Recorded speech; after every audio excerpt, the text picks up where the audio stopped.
El gobierno del entonces presidente de Colombia, Belisario Betancur, firmó acuerdos bilaterales de no agresión con los grupos subversivos M-19 y las FARC. Aparece en la lente latinoamericana Carlos Pizarro León Gómez, uno de los líderes emblemáticos del M-19, una guerrilla urbana conformada por intelectuales y estudiantes universitarios que jugó un papel relevante en la política colombiana. Las FARC buscó un escenario político. Varios de sus líderes conformaron la Unión Patriótica. Bajo el rechazo de la derecha colombiana, paramilitares y capos de la droga como Pablo Escobar. Era una opción democrática diferente, una propuesta política diferente a los partidos tradicionales. Era el Partido de la Paz. Convocaba a miles de colombianos en diferentes partes del país que no pertenecían a los partidos tradicionales y que traía una propuesta fresca, también democrática, de desarrollo político y de desarrollo económico, diferente pues a lo establecido en el país. Bajo lo pactado por el gobierno, el ejército y la policía colombiana estuvieron obligados a no interceder en el accionar de los grupos guerrilleros.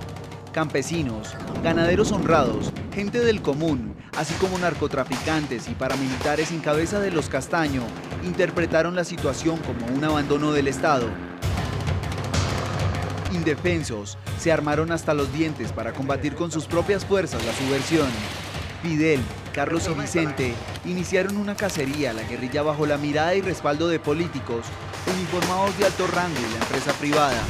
Yo estoy convencida de que el exterminio de la Unión Patriótica no solamente fueron consecuencia del accionar de los paramilitares, sino del apoyo de un sector de la sociedad donde están involucrados políticos, militares y empresarios.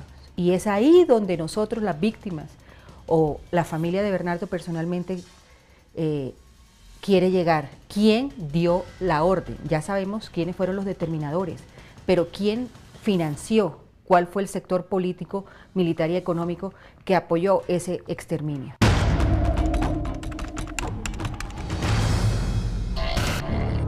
En el marco de una nueva elección presidencial, la Unión Patriótica emergió con protagonismo. Hemos sufrido eso, hemos sido amenazados, asesinados, nos han querido acabar, callar, por pensar y por proponer propuestas políticas y económicas diferentes. En esas votaciones de 1986, la UP consiguió 5 senadores, 9 representantes, 14 diputados, 351 concejales y 23 alcaldes. Sin embargo, en el ejercicio político, al menos 3.000 de sus militantes fueron asesinados. Entre ellos, 2 candidatos presidenciales y 13 parlamentarios.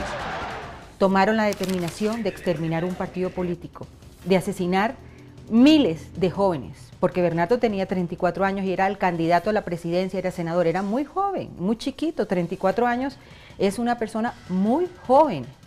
Y así la mayoría de los miembros de la Unión Patriótica que cayeron. Uno de los enemigos de la UP fue Gonzalo Rodríguez Gacha, alias el Mexicano.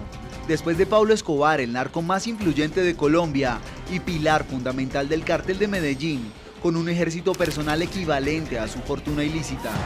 Colombia es testigo de atentados y ataques contra la población civil que apoyó los políticos con ideales de izquierda. No solamente supieron cómo hacer la matanza de campesinos humildes a los que acusaban de sospecha de ser guerrilleros, sino que acabaron con la Unión Patriótica. Partidos de izquierda, ya les decía, más de la mitad de la Unión Patriótica asesinada en todo el país lo fue en Antioquia.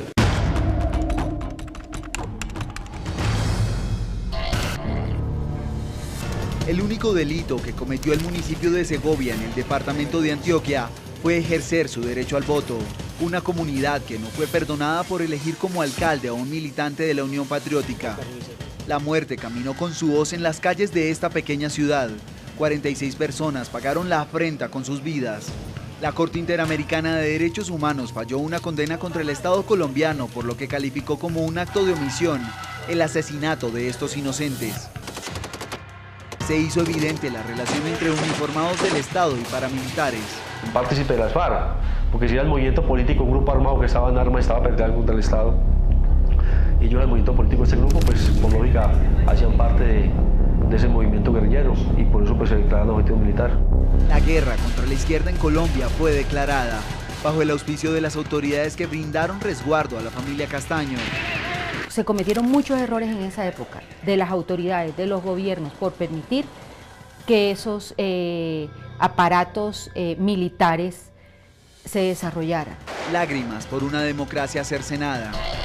El informe de inteligencia muestra que el dinero de los narcotraficantes se entregó a una serie de mercenarios, esa es la lista completa. La encabeza Yair Klein. Hay ingleses, españoles, israelíes.